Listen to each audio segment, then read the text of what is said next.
adjustment. Let's say before it was 41,500. After adding the value, it is 42,500. So what we have done is we have also managed the valuation of our inventory by adding the landed cost, the transport cost, insurance, freight. We can directly do this with the help of adding a landed cost over here. Okay, now as we have just bring our raw material to our place, we need to send the same thing to the job worker. For the same, also for the same thing, we also need to create a job work e-way bill. Let's say we just create a new purchase order over here. In the purchase order, we create a new order over here. Let's say vendor J&J contractors is our job worker. We are going to order a finished good. Mechanical shaft is our finished good. We are going to order mechanical shaft from our contractor. It is automatically bringing the contractor charges, which is 11,000 to process the goods from raw material to finished goods over here. Now, as soon as we confirm the same, we can directly do a resupply. Resupply basically is transferring our goods to the contractor. We can check it over here. Let's say as soon as we validate, we can directly create an e-way bill. And there is an option available. You can create an e-way bill for job work. This is directly from Odoo, and as it has been linked directly with our e-way bill portal, it will send the details to the e-way bill portal, and you can get a print over here. Same thing, let's say if we are doing it by transporter, or in this case, we are just by our own sending the goods to our transporter. We can select the multiple option, let it be by road, air, ships. Other details can be filled over here. Let's say I'll just enter a few details over here.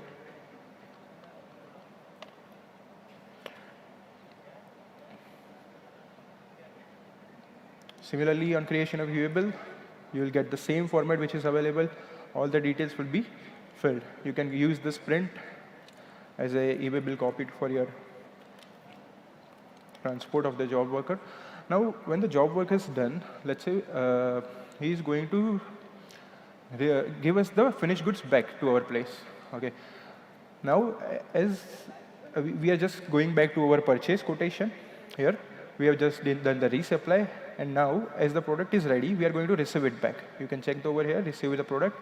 Like after recording the components, one mechanical shaft has been manufactured by our job worker. We'll just receive it back. Now, when we receive it back, the job worker is also going to raise us a bill for the expense which we have done. Okay, for the job worker, we can directly create a bill from here, purchase quotation. It will fetch all the details, the vendor, which is our contractor, the details that it is a product, and the expenses on the job work, which is 11,000, which he has incurred. We are going to confirm the same bill. The TDS alert will be available as we have just checked in the previous session. Now, once this has been done, we need to pay the job worker. And as it is job work, we all know that we need to deduct TDS under section 194C for the same. How we can do that? We can directly do that from the vendor bill itself. Let's say we just go to our accounting module. In the vendor bills, we'll get the list of the bills. This is currently in the not paid stage. We can directly go to this bill. There is an option for the TDS entry. Now, TDS entry, you can select the section as per your requirement. Let's say 194C. It might be 2 or 1%. We'll just take 2%. Now, here, base amount, you can enter it on your own. And what is the benefit of it, of entering on your own is, so let's say if the payment is just done in partial. Total amount is 11,000, but we are file the returns of your TDS. You can directly come to the tax returns, click on this, select all. So see, this is all the bills on which TDS has been directed. Now, when we are going to file the TDS return, what you can do is you can get all the details over here. Let's say you just select it, export all the fields. I already prepared a template over here. Let's say I just exported it.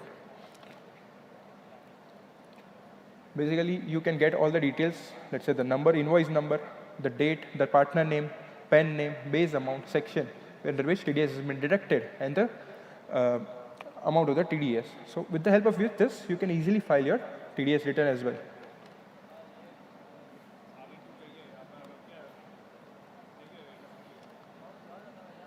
Okay.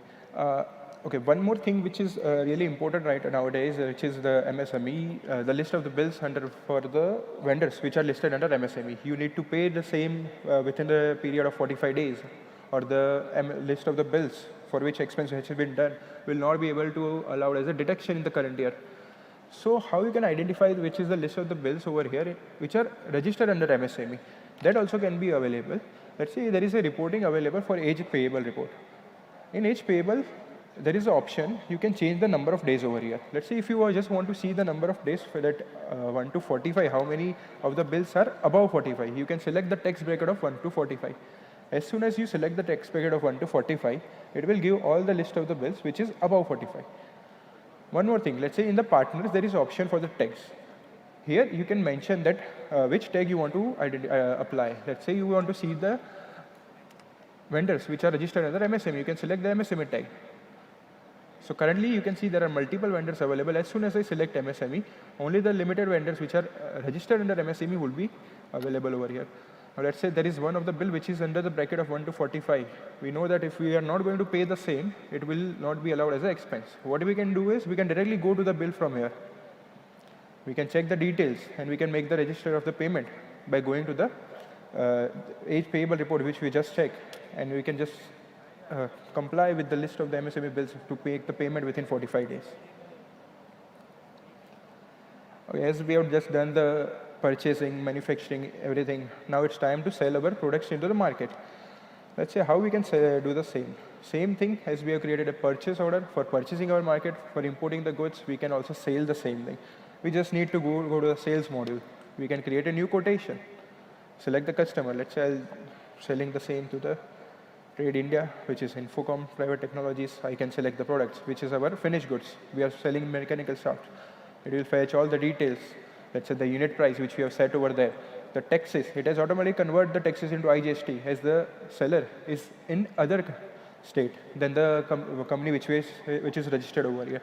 So this thing, even you don't need to select on your own, the tax application of the taxes, either it be intrastate or interstate, would be automatically applied. Okay. Now, as soon as I confirm this, it will again ask us to create a delivery note. We can validate this. Obviously, we can create a e-way bill from here. Other option which is available is, let's say if we want to create a e-invoice first, after that we can want to create a e-way bill. We can directly go to our sales quotation, create an invoice, create draft invoice. So currently we are on the page, you can see the customer invoice is created from the sales order. The details has been fetched directly from the sales order which we have created. Now, as this is a registered customer, taxes has been applied and product has been added. Now, as soon as we confirm this, let's say I just confirm this, it will send these details to the e-invoice portal because all the conditions are applied. The customer is a registered person. We can see the GST treatment over here, registered business. Also, it is applicable under taxes, and it is applicable under the e-invoicing. So, on a single click while creating the customer invoice, we can directly send this details to the invoice portal, and the QR code and the IRN number, which is available from the e-invoice portal, can be printed over here. Now, one more thing which is available in the new feature is you can also get a stamp or a sign of an authorized signatory on the invoice itself, which is mandatory. You need to put an electronic sign on invoices. That can also be set up over here in the authorized signatory while creating the invoice. This layout of the invoice can be changed by you. You can add your logo, you can change the fonts, everything can be done. Now, as we have just checked, we can create an e-invoice, also the e-way bill directly from the invoicing. So previously, we have just checked to create a e-way bill for inward transfer and job work. Now, this is the e-way bill for the sales. You can directly create e-way bill from the invoice itself. Let's say invoice, there is a tab to create an e-way bill. The same thing, let's say it is managed by a transporter. We can directly put the name of the transporter, which is Logistic INC. Here, one more thing, the distance, let's say if you don't know the distance, you can obviously put it as 0. It will be automatically fetched and calculated, the actual distance between the pin codes which is available over here. Now there is a button, you can directly click a e-way bill. Now, same thing as IRN and QR code is available for the e-invoicing. Acknowledgement number as well as the validity would be available for e-way bill.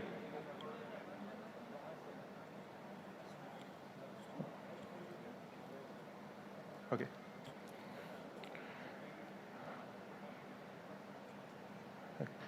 So that's how you can create e-invoicing, outward e-way bill.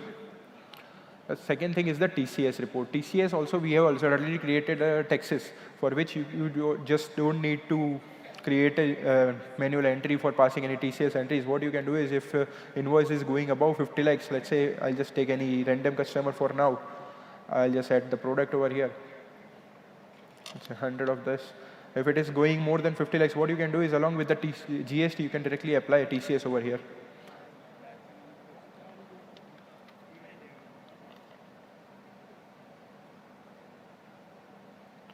It will be automatically calculated. Now, as soon as you confirm this, the reporting of TCS is also available. You can directly go to the tax return, select the TCS reports. Same which like we have just exported the TDS return, you can go over here, select all the entries and export it to file your TCS returns. Okay, as we are talking about the returns, also once we have completed all our sales and when it's time to file your GSTR returns, so let's say you have created your invoices and you have created your invoices correctly, B2B, B2C, everything. Now it's time to file your GST returns. So that can also be done directly from Odoo. Now how it can be done, I'll just show you. Let's say we just need to go to the reporting and the GST return periods. There is an option, you can create a new GST return period. You can select the month for which you want to file the returns. But just that you need to do. After that, for sending the GSTR1 report, a GSTR report is already available. Let's say I've already created one of it. I'll just go to the GSTR1 report. Here, you'll be able to see each and every details of the entries, sales entries which you have done. What you can do is you can directly go to each and every table, the sections. Let's say it is B2B. You want to check the list of the B2B invoices. You can directly go into this list of the invoices would be available. Let's say it would be B2C, B2, credit note, debit note. Also, if you are selling through e-commerce operator, that section table number 14A, 14B is also available. Once the entry has been cross-checked over here, and you are ready to go to file your return, what you need to do is you just need to click on push to GST. And as soon as you click on push to GST, and the details will be sent to the GST portal. And this is how you can just select the month, click on push to GST, and file your GST returns directly from Odoo. Now, let's say other than that, you also want to cross-verify that either details are correct or not. You can directly check the offline tool which is available, which can be generated from here. Obviously, you cannot upload the same thing, but you can check this for cross-verification along with the HSN summary which is available. Similarly, like GSTR1, when the time comes to reconcile your GSTR2B, once the deadline for GSTR1 is done, you need to reconcile your 2B data to verify that, let's say, the vendor bills, which has been uploaded by our vendors, the ITC has been received by us or not. So we need to cross-verify that all the details which we have mentioned over here under the vendor bills are matching with our portal data. We can do it over here. As soon as we click on the fetch details from the GSTR summary, it will give a reconciliation report. So reconciliation report, it will just bifurcate into multiple options. Let's say first is the bills not in GSTR2, which means we have entered the details over here, but the bills are not found on the GSTR portal, not in the ITC register. So what you can do is you can directly check this. There might be some issue or errors from our side, or also, let's say there might be issues that the vendor had not filed the returns. So you can obviously go over here, click on the bills, directly send a message to your vendor. It will create an email to your vendor. You can just follow up with your vendors that if the return has been filed or not. The second would be the GSTR to be bills not in Odoo, which means the ITC would be available on our portal, but we have not entered. We have somehow missed out with the entries of this portal. So it will just give us a draft note over here along with the bill reference number. Bill reference number basically is the invoice number of our vendor. So with the help of this, we can identify which is the credit which we have not entered over here. So this can also be done. Then the third option is the partial image. Let's say partial image, how it works is if I open any one of the bill, so this bill is matching, but in some of the validations are not matching with the same. Let's say a few of the validation, like the bill date is not matching, the amount is not matching, the GSTR might be wrong, the GST amount might be wrong. This, all the list of the errors, the warnings which is due to which the reason it is not matching will be available to you on the top of the bill itself. Let's say why this bill is not matching, why it is in partially match. It is giving you that the amount is not matching, the date is not matching. That is the reason it is in the partially match. So let's say if I just correct this, okay, I'll just correct any one of the bill over here. Let's say here the date is not matching. I'll just reset it. 9. It's 9.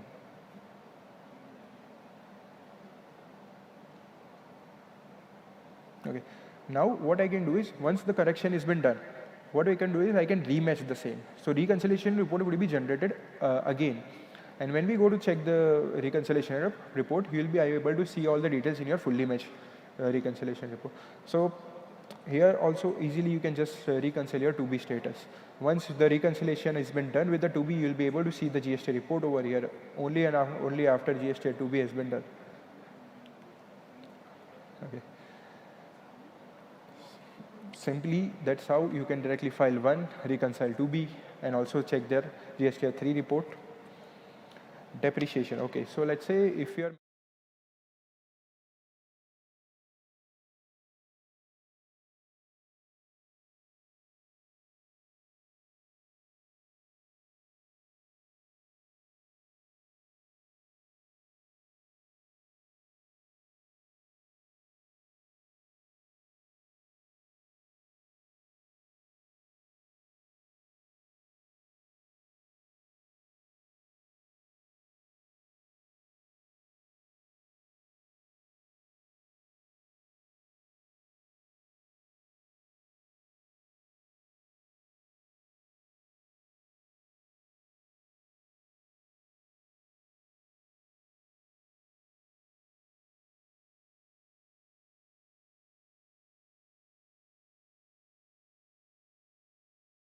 every entries for the depreciation for the future dates. So you don't even need to remember you have to pass the journal entry for the depreciation. It will automatically do it for you along with the rates and the years which you have mentioned over here, and that too with the by following the rules of the Companies Act which we have defined over here. Apart from that, let's say you also want to see the depreciation schedule. You can directly check over here.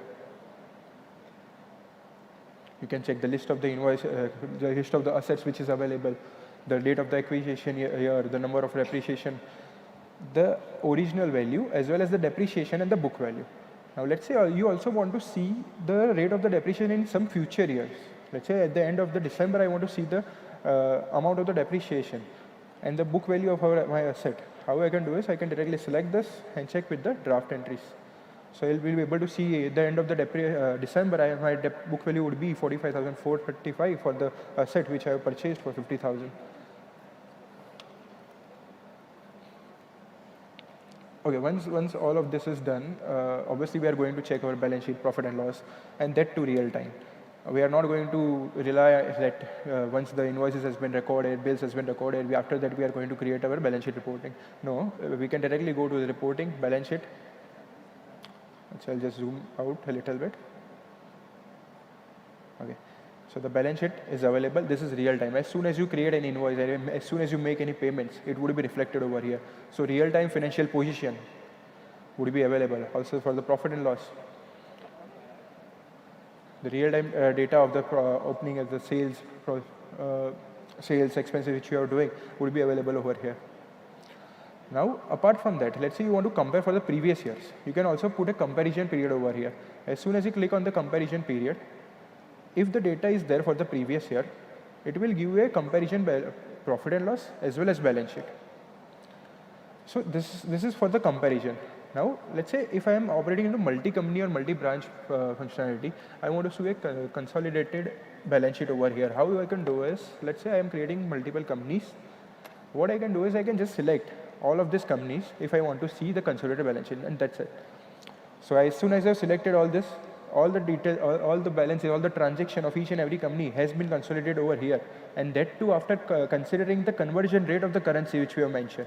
Let's say one of my currency is outside India, which is managing its books in USD, and India it is managing in INR. As soon as I click on the consolidation of the balance sheet, it will convert the details into INR from the USD from the rates which you have mentioned over here. Let's say apart from this, if I also want to see the balance sheet, I'll just split this. Apart from this, I also want to see individual balance sheet along with the total balance. I can do that also. Let's say for watching the consolidated balance sheet, I can add a group over here. All the details, the assets for each and every companies along with the total balance of the companies would be available. Also, at a single click, I can also eliminate the intercompany transaction over here. And to go into deep down for consolidation, there is obviously a consolidation module available through which we can just match our So let's say that there is a schedule 3 balance sheet also available. Currently it is in the division 1. Obviously we are going to come up with the division 2. If you want to change the reporting and anything, you can obviously do it as per the requirement. Once we are done with this financial reporting, audit trail, and talking about the audits, okay, how you can do is, let's say audit trail. The audit trail feature is there. Yes, it is compulsory that you need to manage the audit trail for each and every company which is using ERP to manage its transaction. Let's say you want to enable the audit trail. What you can do is you can just directly go to the configuration, search for audit trail. You can enable this if it's applicable to you. And yes, once it is applicable to you, you can save this. It will be available under the reporting, the audit trail. So what it gives is, let's say it gives the each and every logs for all the changes made by each and every users. Let's say currently there is a date. One of my user is posting any entry, is changing and deleting any entry. It will create a log over here, and which needs to be maintained by us. Now, apart from this, if we talk about the audit, let's say we want to manage or maintain each of our documents for a number of years. We need to preserve the same. What we can do is we can directly get the documentation of the same. Let's say we can select this and export into our spreadsheet or Excel. And this can be done at each and every place. So what you can do is you can get the details of each and every transaction. You can get it the same into the PDF or into Excel, and you can store it as per a requirement. Now, concerning about the audits, let's say if you are providing your books of accounts for auditing to your auditor, they are going to ask you the number of files to, let's say the purchase bills, they are going to ask you the purchase bill to cross-verify. What you can do is there is an option, the documentation option is available. Here, you can just store the number of purchase bill you are having. So you don't even need to manage your documents physically. What you can do is you can just provide this link to your auditor to check each and every details over here. Let's say all the bills are available over here, all the entries are available in the accounting. Also, you can restrict the access to the auditor to only use the accounting. So audit can also be done with the help of this. And now, I think most of the things has been covered in this. What we will do is, as the time concerned, we'll just ask your queries in the pad itself, or you can just come to the booth in the exhibition hall for the accounting. So I think that's all from my side. Thank you. You can scan this to put, if you're already using Odoo, if you want to see any new feature, you can scan this and put your, let's say, feedbacks over here, what are the features you want to see in the next upcoming versions. Thank you.